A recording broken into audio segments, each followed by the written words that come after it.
Shalom, shalom, Yesu ashimwe, ni Pastor Muteteri Eugenie nk'ibisanzwe ndabakiriye mu izina rya Yesu Kristo. Iki ni cya kiganiro cyacu cyo kuwa kabiri saa 2:30 kugera saa 3 buri mugoroba tubana namwe tukaganira ijambo ry'Imana.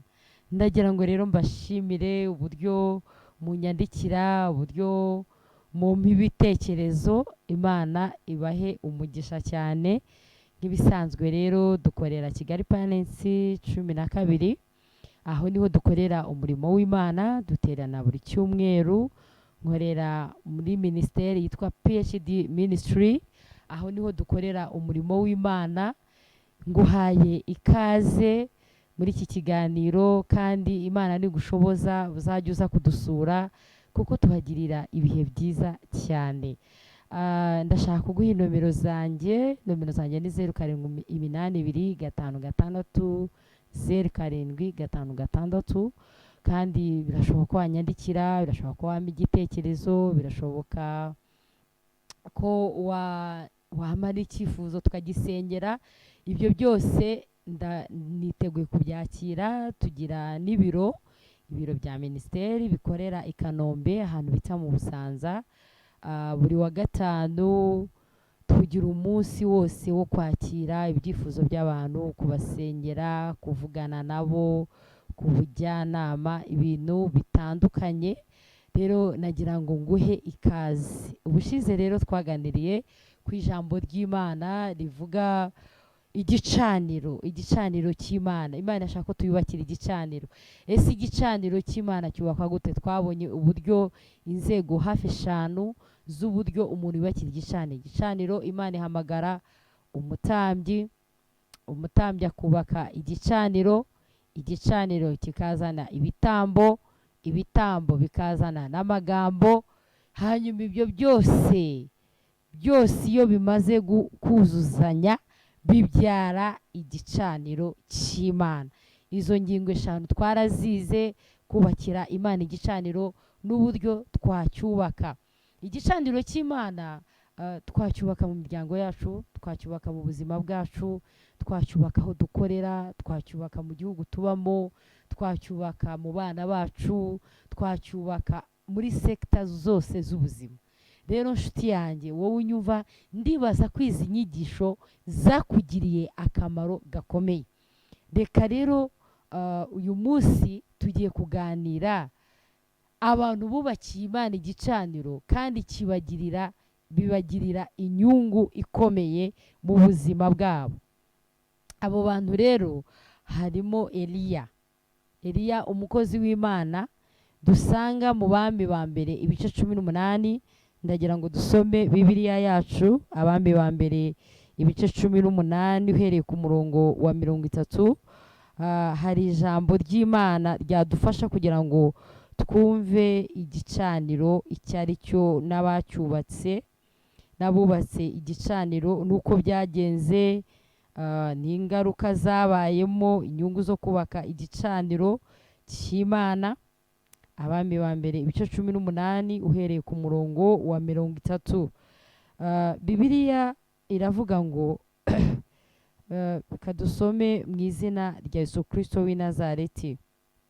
Bibiliya iravuga ngo Eliya aherako abwira abantu bose ati nimunyegere. Bose baramwegera, asana igicaniro cy'Uwiteka cyari cyarasenyutse. 31. Nuko Eliya yenda amabuye 12 uko umubare w'imiryango ya bene Yakobo wanganaga. Ari we jambo ry'Uwiteka ryagezeho riti, Isirayeli niryo ribaye izina ryawe. Nuko ayo mabuye Eliya ayubakisha igicaniro mu izina ry'Uwiteka, maze acukura impande zacyo uruhavu rwajyamo indengo 2 z'imbuto. Aherako agereranya inkwi, acagagura imfizi, ayigereka hejuru y'inkwi. Maze arababwira ati, nimwuzuze intango 4 amazi muyasuke hejuru y'igitambo n'inkwi. Arababwira ati, nimwongere ubwa 2. Barongera ubwa 2. Arongera arababwira ati, nimwongere ubwa 3. Barongera ubwa 3. Amazi arasendera agota igicaniro yuzura na rwa ruhavu. Nuko agejeje igihe cyo gutamba igitambo cya nimugoroba, Eliya umuhanuzi yegera igicaniro aravuga ati, Uwiteka Mana ya Aburahamu, na Isaka na Isirayeli, uyu munsi bimenyekane ko ari wowe Mana mu Bisirayeli, kandi ko ndi umugaragu wawe, nkaba nkoze ibyo byose kubw'ijambo ryawe. Nyumvira Uwiteka, nyumvira, kugira ngo abantu bamenye ko ari wowe Mana, kandi ko ari wowe ugarura imitima yabo. Uwo mwanya umuriro w'Uwiteka uramanuka, utwika igitambo cyoswa n'inkwi n'amabuye n'umukungugu, ukamya amazi yari mu ruhavu yose. 39. Maze abantu bose babibonye bikubita hasi bubamye, baravuga bati, Uwiteka niwe Mana, Uwiteka niwe Mana. Haleluya. Reka dusenge. Data, mu izina rya Yesu, turagushima kuri Imana yo kwizerwa, turagushima kuri Imana yaduhamagaye nk'abatambyi, kuko ijambo ryawe riratubwira mu Byahishuwe 5:10 ngo waduhamagaye nk'abatambyi, uduhamagara nk'abami bazima ingoma, Uwiteka Nyiringabo, kandi tukimira muri iyi si. Mana nziza, turagushima ko waduhinduye ubwoko. Iri jambo Mwami rihindura imibereho yacu, uko wifuza yuko tukubakira igicaniro, reka tukubakira igicaniro Mwami. Reka ubuzima bwacu bube igicaniro, reka ubuzima bwacu bube ari wowe ubuyobora, reka ubuzima bwacu bube ari wowe ubukoresha. Mwami Yesu, iri jambo tugiye Mwami Imana kuganira, reka ubane natwe, reka utugirire neza, ikiganza cyawe gikore ibitangaza. Ni mu izina rya Yesu Kristo dusenze. Haleluya. Bakundwa mu Mwami, rero ndagira ngo tuganire ku ijambo ry'Imana, turebe Eliya ni muntu ki. Eliya ni umuhanuzi, kandi Bibiliya ivuga yuko umuhanuzi ni akanwa k'Imana, akanwa k'Imana. Bibiliya ivuga neza ku mukozi w'Imana Eliya, yaje mu gihe cyari gikomeye, gihe cy'umwami Ahabu, nicyo gihe yakozemo. Ahabu yari afite umugore we witwaga Yezebeli. Yezebeli yari umunyamahanga, ntago yari yari umwisirayeli. Yezebeli aje rero yazanye ibigirwamana by'iwabo, arangije araza gusha umugabo amujyana mu bigirwamana. Nuko mu rugo kwa Yezebeli kwa Ahabu habaga abahanuzi ba Bali, hakaba abahanuzi ba Shera, bari hafi abahanuzi hafi nka 850, abagabo n'abagore baramya Bali, baramya ibigirwamana, baramya Satani. Narababwiye ngo iyo utubakiye Imana igicaniro wubakira Satani, kuko umuntu uburyo Imana yamuremyemo ni umuntu ugomba kugira ikintu aramya. Iyo rero utaramije Imana uramya Satani. Yesu nashimwe cyane. Rero Bibiliya iravuga ngo Ahabu atangira kujya mu misengere cyangwa mu buyobe cyangwa kugwa, yinjija Isirayeli mu kibazo gikomeye cyane, kuko yari umuyobozi. Bibiliya iravuga ngo nuko Imana irababara cyane, kuko abantu bahisemo gukorera Bali na Ashera. Bibiliya iravuga ngo nuko Imana ibwira Eliya ngo ngiye kukwimura, ngiye guteza iki gihugu amapfa, rero ndakwimura nkujyane nguhungishe. Nategetse igikona kizajya kikugaburira, nategetse akageze Kereti ugenda unywe y'amazi. Bibiliya iravuga ngo Eliya ayumvira Imana aragenda. Igihugu kimara imyaka myinshi cyarabuze imvura, igihugu kimara imyaka myinshi gifite ibibazo, kubera yuko abahanuzi ba Bali, igicaniro cyari cyarazamutse, imibavu bayitwika ku manywa na nijoro. Bibiliya iravuga ngo nuko igihe kiragenda, sinshaka kujya mu nkuru za Eliya igihe kinini, hanyuma bigereza kugera muri iki gice cya 18 abami ba mbere, aho Eliya Imana yamugiti noneho genda wiyereke umwami Ahabu. Nuko Eliya agaragaye, umwami Ahabu aravuga ati, uraho n'ukuntu wateje Isirayeli amakuba n'ibyago, wowe wateje umuruho Isirayeli. Undi aramubwira ati, reka da, njyewe ahubwo ni wowe n'inzu ya so mwahisemo nabi, aya mahitamo yanyu niyo yatumye igihugu kinjira mu kibazo. Yesu nashimwe cyane. Bibiliya iravuga ngo nuko Eliya abwira umwami Ahabu ngo bajye ahantu bitegeye ku musozi Karumeli. Noneho aravuga ati, rero ninjye muhanuzi w'Uwiteka usigaye, ariko nimuzane abo bahanuzi bose ba Bali.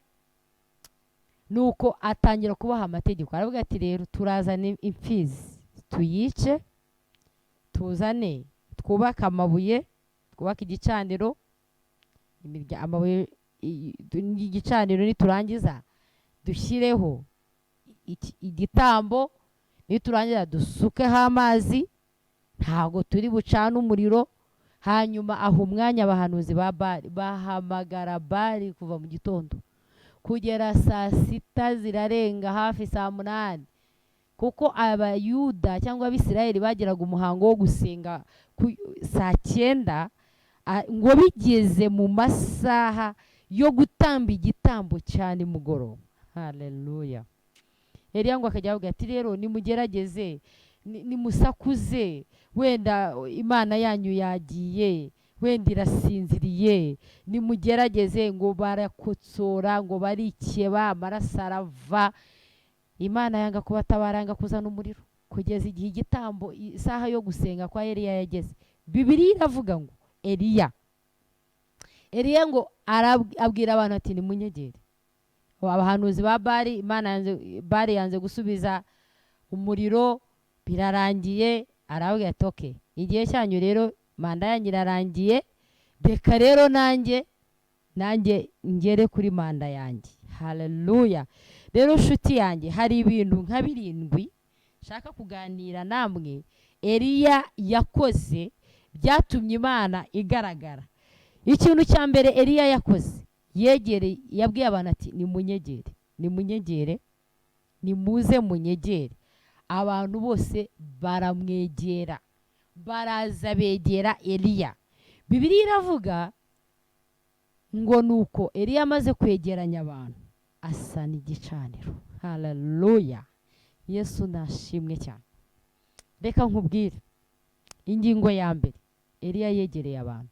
Ntushobora kubakira Imana igicaniro utegereye abantu, niba kuko ubura umutambyi. Kandi umutambyi ahagara hagati y'Imana n'ubwoko, hagati y'Imana n'igihugu, hagati y'Imana n'umuryango, hagati y'Imana n'abana yabyaye, hagati y'Imana n'akazi akora. Uyu mutambyi abamo hagati. Haleluya. Ibyo abantu bavuga akabijyanira Imana, Imana yavuga akabizanira abantu. Uyu rero ni umuntu uba hagati. Yesu nashimwe cyane. Eliya yabwiye abantu ati nimunyegere. Ntushobora gukemura ibibazo by'abantu utabegereye, utabanye nabo. Imana iraguhamagara nka Eliya. Haleluya. Egera abantu uyoboye, egera abantu ubana nabo, egera umuryango wawe, menya amateka y'umuryango. Noneho wegera abo bantu umenya amakuru. Eliya ikintu cya mbere yakoze, yaravuze ngo nimunyegere. Haleluya. Reka kuba wenyine, kuko nuba wenyine ntuzanamenya n'amakuru. Egera abo bantu bana nabo, kuko abo bantu bashobora kuba bafite n'amakuru arenze ayawe. Mu gitabo cya Yubu haravuga ngo nimwegera abakera, egera abakuru ngo bakubwire ibya kera. Haleluya. Rero Eliya ikintu cya mbere yakoze, ngo yabwiye abantu ngo nimunyegere. Uyu munsi, uyu mugoroba nshuti yanjye, Yesu arashaka kuvugana nawe, ngo egera abantu. N'Imana yaratwegereye, yitwa Emmanuel. Haleluya. Ni wowe Eliya w'umuryango wawe, ni wowe Eliya w'igihugu cyawe, ni wowe Eliya waho ngaho ukorera, ni wowe Eliya urubyaro rwawe. Imana ikeneye yuko wegera abo bantu, ukamenya ibibazo bafite, ukamenya n'uko unabasengera, ukamenya n'uko utwara ibyo bibazo byabo ukabijyana imbere y'Imana. Eliya abwira abantu rero, ingingo ya mbere yakoze, yaravuze ngo nimunyegere. Haleluya. Ubaka ubumwe n'uwo mwashakanye, ubaka ubumwe n'abana bawe, ubaka ubumwe n'abo mukorana. Gerageza abantu we kuba ikibazo aho ukorera.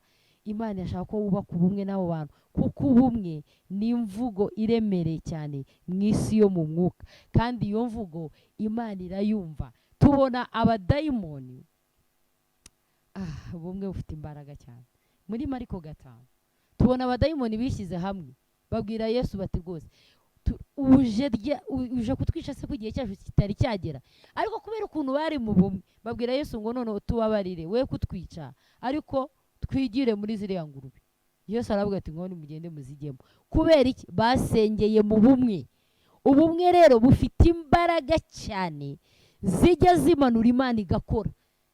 Ba umwe n'uwo muntu mubana, ba umwe n'abo bana bawe, ba umwe n'igihugu cyawe, ba umwe n'umuryango uvukamo kandi bizazana impinduka. Yesu nashimwe cyane. Icya kabiri Eliya yakoze, yasanye igicaniro. Haleluya.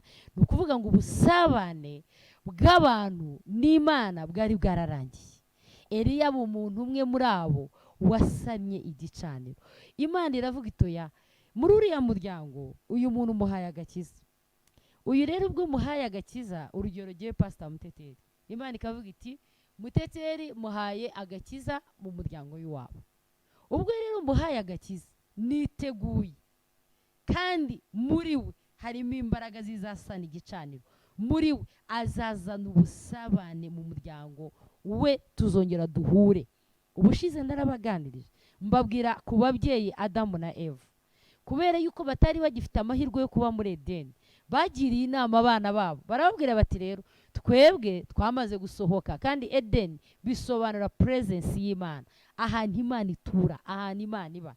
Baravuga bati ariko mwebwe nimumere nkatwe, mwe nimugende mutanga ibitambo, aharaho amahirwe yo kongera kugarura Imana muri famiye yabaho.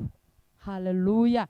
Nuko Abeli atamba igitambo, bituma Imana ikishimira. Ariko Kayini nawe kubera ko yatanze ibitambo byo mu butaka, kandi ubutaka bwari bwaravumwe, ntabwo Imana ajya kwakira icyo gitambo. Uwo mubavu ntabwo Imana ajya kuwakira, bituma Imana itanyurwa, itanezerwa. Ariko ibwira Kayini, ariko se nukora neza tuzemerwa. Haleluya. Yesu nashimwe cyane.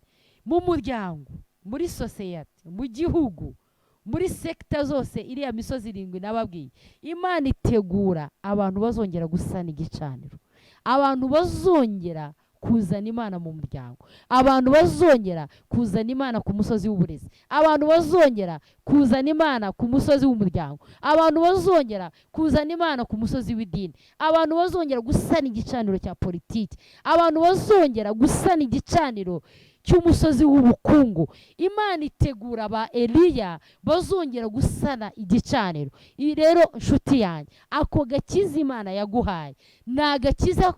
Ikintu cya mbere inshingano ufite ni ukongera gusana igicaniro, ni ukongera kuzana Imana mu muryango wawe, ni ukongera kuzana Imana mu mirimo ukora, ni ukongera kuzana Imana muri sekta zose dukoreramo.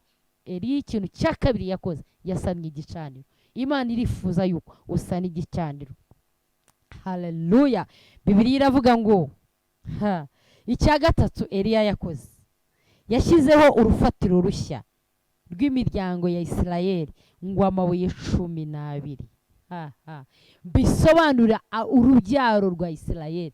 Umubare 12 ni umubare wa guverinoma. Yesu nashimwe cyane. Ni umubare w'urufatiro.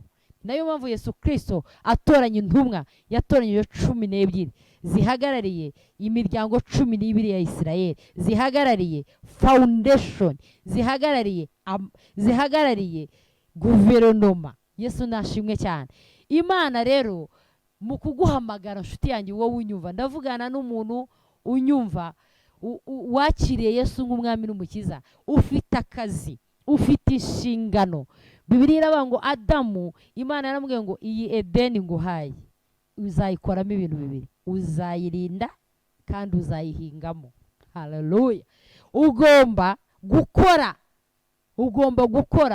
Guhinga ni ikimenyetso cyo gukora, kandi ni n'ikimenyetso kuko twebwe turi ubutaka. Guhinga rero ni Imana itumenagura, Imana iratumenagura mu ijambo ryayo, kuko twe turi ubutaka. Ni ikimenyetso cyo kumenya igihe cyose mu buzima bwawe ugomba kumenya ko uri ubutaka, ugomba kumenya ko uri umukungugu, ugomba kumenya ko nta cyuri cyo, ahubwo ikiri cyo ni ikikurimo ari we Kristo. Yesu nashimwe cyane. Imiryango 12. Agakiza Imana yaguhaye no kugira ngo wubake umuyoboro mushya, guverinoma nshya, amahame mashya yo kongera kubaka ubwami bw'Imana mu muryango wawe, mu burezi, muri politike. Ahantu Imana yagushyize ifite ibyiringiro bihambaye yuko uzahashyira amabuye 12, yuko uzahashyira urufatiro ruzima, Imana igakoreraho. Nicyo gituma Eliya yubaka igicaniro, yashyizeho amabuye 12. Haleluya. Yongera gusana igicaniro cy'umuryango. asa n'igicaniro cy'abagadi, asa n'igicaniro cya Asheri, asa n'igicaniro cy'abayuda, asa n'igicaniro cy'abalewi, asa n'igicaniro cy'abarubeni. Uko abana ba Isirayeli bari 12, Eliya yarongeye yongera gusana igicaniro. Bibiliya iravuga mu gitabo cya Petero wa mbere ibice 2 umurongo wa 7, haravuga ngo nimumwegere niwe buye rizima, ngo ryanzwe n'uwabubatse, ngo ariko ngo kumana ngo ryaratoranyijwe. Yesu niwe buye rizima. Imana ikeneye kuza ikaba urufatiro, ikaba senta mu buzima bwawe. Yesu niwe buye rizima. Abaririmbyi baravuga ngo uri buye rizima rikomeza imfuruka. Reka nkubwire urwo rugo rwawe rukeneye ibuye. Reka nkubwire ngo ako kazi kawe ukeneye ibuye ry'Imana. Reka nkubwire ngo ibuye niwe buye rizima. Kristo arifuza kongera kuba urufatiro no kuba santire y'umuryango, kuba santire y'ubuzima bwawe, aze ature muri wowe. Yesu niwe buye rizima. Nicyo gituma Eliya yazanye amabuye 12. Imana irifuza kongera gushyiraho imfatiro z'umuryango. Imana irifuza kuza muri iyo miryango yacu. Imana irifuza kuza muri iyo mibereho yawe. Niwe buye rizima. Eliya rero yubatse igicaniro ashyizeho amabuye 12. Haleluya. Ni wowe rero Imana yashyizemo ibyo bintu, nshuti yanjye wowe unyuva, kugira ngo wongere uzane Imana mu muryango, wongere uzane Yesu mu kazi. Abantu wowe uri Bibiliya igenda, turi inzandiko zisomwa n'abantu, umuntu nakwitegereza abone ko ari Yesu ugenda. Haleluya. Yesu nashimwe cyane. Ngo nuko amabuye 12 arayasana. Haleluya. Yesu nashimwe cyane. Rero Imana irifuza gushyiraho urufatiro ruzima mu buzima bwawe. Ikindi, kubaka igicaniro. Yesu ashimwe cyane. Ingingo ya 4. Haleluya. Bibiliya iravuga ngo intango enye z'ibibindi. Ijambo ry'Imana avuga muri Yeremiya 18. Imana iganiriza Yeremiya, yaramubwiye ngo mbese ntago muzi ko muri kibumbano kiri mu biganza byanjye, cyene abagenzi uko nshaka. Nk'uko umubumbyi agiye afata ikibindi akakibumba, akafata ivaze, no ndumva nshaka gukoramo ikindi kintu, akayisenya, akongera agafata icyondo akagikata, ibumba akarinoza, akongera agakoramo ikindi kintu ashaka.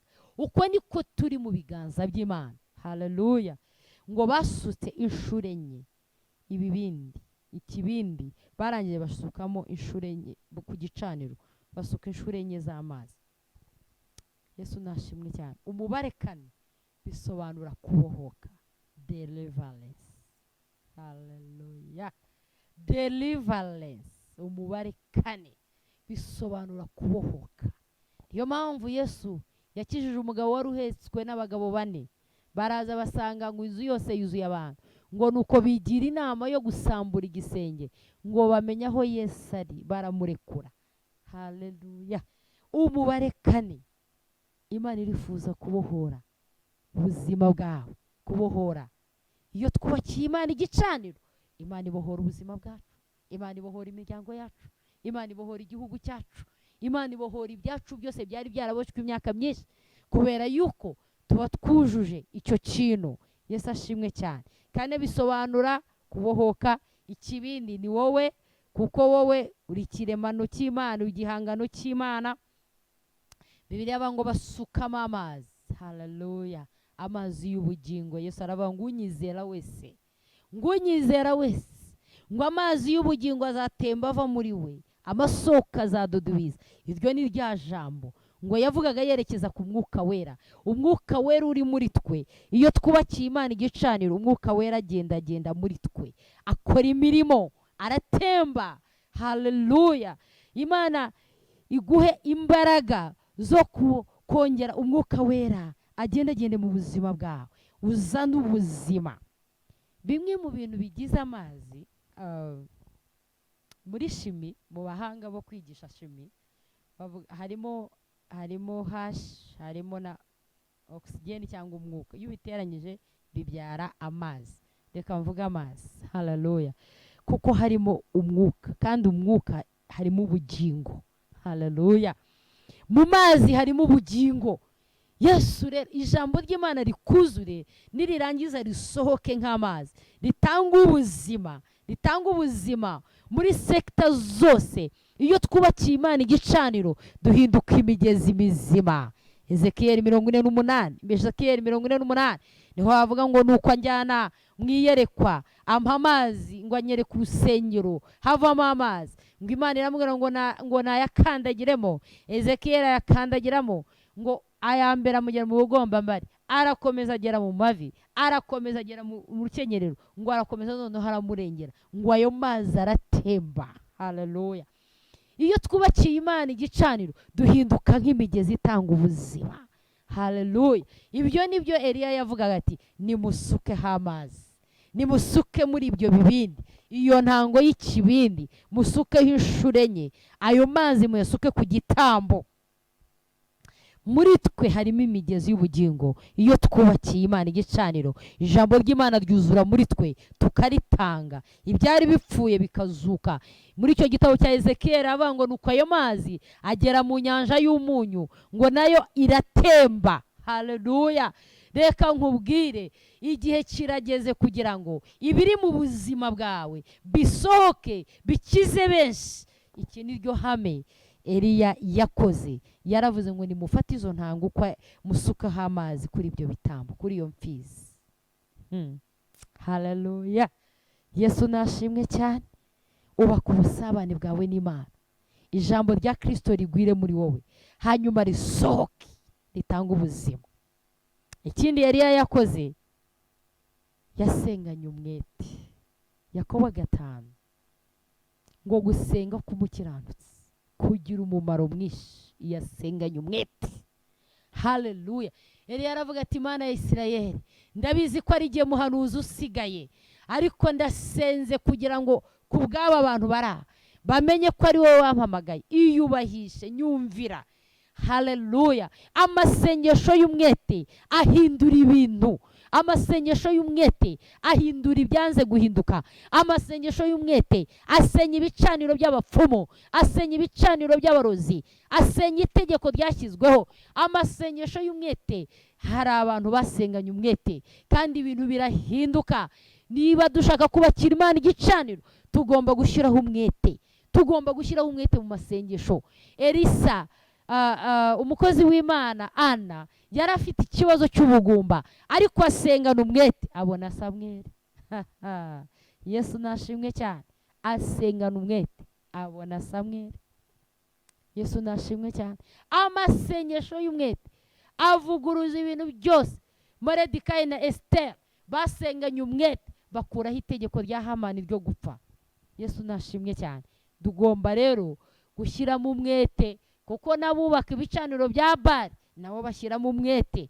Rero amasengesho birabanga umuntu yasenganye umwete, ngo amasengesho ngo amasengesho y'umukiranutsi agira umumaro mwinshi iyo asenganye umwete. Rero shyiramo imbaraga. Eliya ikirindi hame yakoze, yasenganye umwete. Bibiliya iravuga ngo nuko amaze gusenga umuriro uramanuka. Umuriro uramanuka utwika ibitambo, urya amabuye, urya igitambo, urya amabuye, unywa amazi. Abantu bose ngo babonera icyarimwe umuriro w'Imana umanutse, ngo bose baravuga ngo Uwiteka niwe Mana. Haleluya. Bibiliya ikavuga mu gitabo cy'Abaheburayo ngo Imana yacu ni umuriro ukongora. Wari uzi ko Imana twizera ari umuriro ukongora? Ibyo bintu nubikora, umuriro w'Imana uzamanuka, umuriro w'ububyutse uzamanuka, abantu bose bazabibonera rimwe. Yesaya 40 ngo nuko abantu bose bazabona icyubahiro cy'Imana rimwe.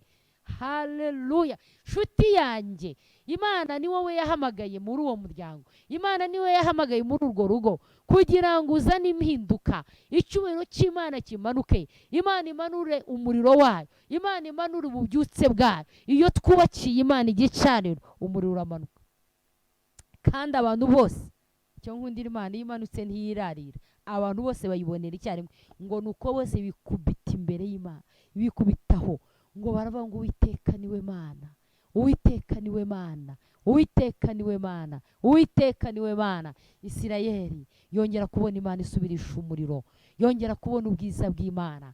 Ni wowe Eliya uzazana ububyutse, ni wowe Eliya Imana yiteguye gukorana nawe ukazana impinduka, tugasenya ibicaniro byose byo kuraguza no guterekera no kubandwa, tugasenya ibicaniro byose bya Nyabingi na Ryangombe, tugasenya ibicaniro byose by'uburozi bwose, kuko Imana ihagurukije ba Eliya. Imana iguhagurutse nshuti yanjye kugira ngo ibicaniro byose bya Bali n'ibicaniro byose bya Asheri byose birangire. Bibiliya iravuga ngo nuko Eliya aravuga ati abo bahanuzi bose ba Bali nimubazane, ngo arabamanura bakubita inkota arabica. Amaze kubica imvura igwa mu gihugu. Haleluya! Imvura igwa mu gihugu. Iyo twubakiye Imana, imvura y'Imana iramanuka, umuriro w'Imana uramanuka. Igicaniro cy'Imana iyo cyamaze kubakwa mu buzima bwacu, aho dukorera, mu miryango yacu, ikintu gikomeye tubona ni imvura. Iyo myaka y'ubutayu, iyo myaka wowe unyumva, ndaguhanuriye ngo imvura igwe mu buzima bwawe. Iyo myaka y'ubutayu, ubwo buzima bw'uruzerero, iyo igicaniro cyagwiriye mu muryango, igicaniro cya Satani iyo gihari, abantu baba inzererezi, abantu barapfa, abantu bicwa n'inzara, izuba rimara abantu baba mu ntambara, abantu baba mu makuba, abantu barakenyuka, abantu ntibabyara, abantu baba ingumba, ibyo bakora ntibishobora gutera imbere kuko nta mvura. Ariko nshuti yanjye, uyu munsi ndahanurira ubuzima bwawe, imvura nigwe mu buzima bwawe, imvura nigwe mu rugo rwawe, imvura nigwe mu rubyaro rwawe, imvura nigwe mu rushako rwawe, imvura y'Imana nize mu gihugu cyacu, imvura y'Imana nize mu miryango yacu, imvura y'Imana nize mu makupure, imvura y'Imana nize mu miryango, imvura y'Imana nize mu rubyiruko, imvura y'Imana nimanuke, kubera yuko hari ba Eliya Imana ihagurukije kugira ngo imvura y'Imana igaruke mu gihugu. Haleluya! Nshuti yanjye, ndumva nkwifuriza kugira ngo nawe uzakora ayo mahame ya Eliya kugira ngo imvura y'Imana imanuke mu gihugu. Akira ihumure, akira. Ndagusengera wowe utari wamenya Yesu, umwakire nk'umwami w'ubukiza ubuzima bwawe. Wowe wubakiye ibigirwamana igihe kirekire, igihe kirageze kugira ngo noneho wubakire Imana. Uha ubuzima bwawe Yesu, akubera umwami n'umukiza, azana imvura mu buzima bwawe, azana impinduka mu buzima bwawe, azana amahoro wabuze, azana umutekano wabuze, azana ibitotsi wabuze, umuryango wawe wongere ubeho, umuryango wawe ubone imvura, imikorere yawe ibone imvura. Yesu rero aguha umugisha, numva aricyo kintu nakwifuriza. Ndashaka rero gusengera abarwayi, icyo gicaniro cya Bali, icyo gicaniro cya Nyabingi na Ryangombe, icyo gicaniro cy'abacwezi, icyo gicaniro cy'abapfumu kiri mu muryango w'iwanyu cyubatswe, cyazanye ibibazo mu muryango, cyazanye ibibazo. Uwiteka akiza uburwayi. Ndashaka gusengera amago, Uwiteka yongere yubaka amago yacu. Ndashaka gusengera abandi bantu ushaka gusengera ni abakozi b'Imana b'abamotari, kugira ngo amaraso Yesu abatwikire, za aksida zibabaho, imyuka yose ibica ibakenyura ntizongere kubabaho. Ndasengera igicaniro mu mitima yacu kugira ngo twongere tugirane ubusabane n'Imana. Ndasengera igihugu, ndasengera imiryango yacu, ndasengera itorero ry'Imana, abantu bakira Yesu umwami n'umukiza, kugira ngo bamenye yuko Imana yabahamagaye nk'aba Eliya. Reka dusenge.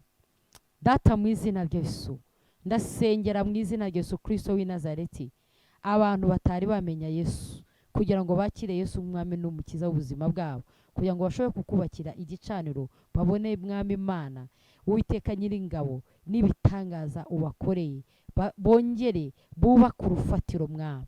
Ndasengera abantu bakumenye kugira ngo bongere bubaka ubusabane bwawe nabo, Uwiteka bongere basubire mu murongo wawe.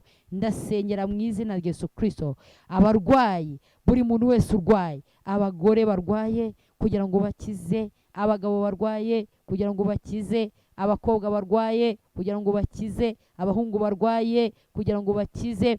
Uwiteka uzana ubuzima mu mibiri yabo, babe bazima mu izina rya Yesu. Ndasengera amago mwami, ibicaniro byose by'imbaraga za karande, by'imbaraga ziturondora, zitunaniza, bisenya amago mu izina rya Yesu. Turamenagura uwo mwuka, amago yongera abeho. Twirukanye divorce, twirukanye imbaraga zose zinaniza abantu kubaka amago, zinaniza abantu kugira amahoro mu mago yabo. Turasenya iyo myuka, turasenga mwami, turakubakira igicaniro mu mago, turakubakira igicaniro mu miryango yacu, turasenya igicaniro cy'abahanuzi ba Bali, turasenya igicaniro cya Ashera, turubaka igicaniro cyawe mwami.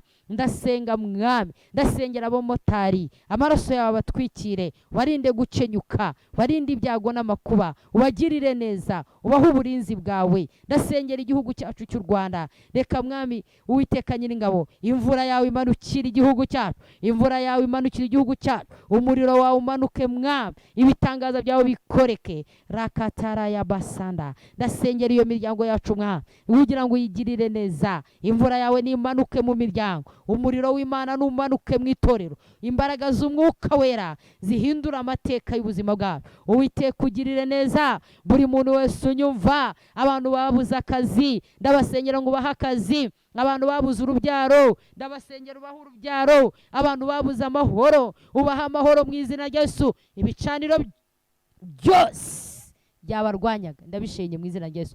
Urakoze mwami Yesu kutwumvise kandi utugiriye neza. Ni mu izina rya Yesu Kristo dusenze, amen. Imana ibahe umugisha, Imana ibagirire neza. Duterana buri cyumweru saa 3 kandi tugira igitaramo amakesha, tugira icyumweru cya nyuma cy'ukwezi buri wa gatanu kuva saa 12. Muzajye muza tubane, kandi mbahaye inomero zanjye ndacyazibibutsa, ni 0782 5 076.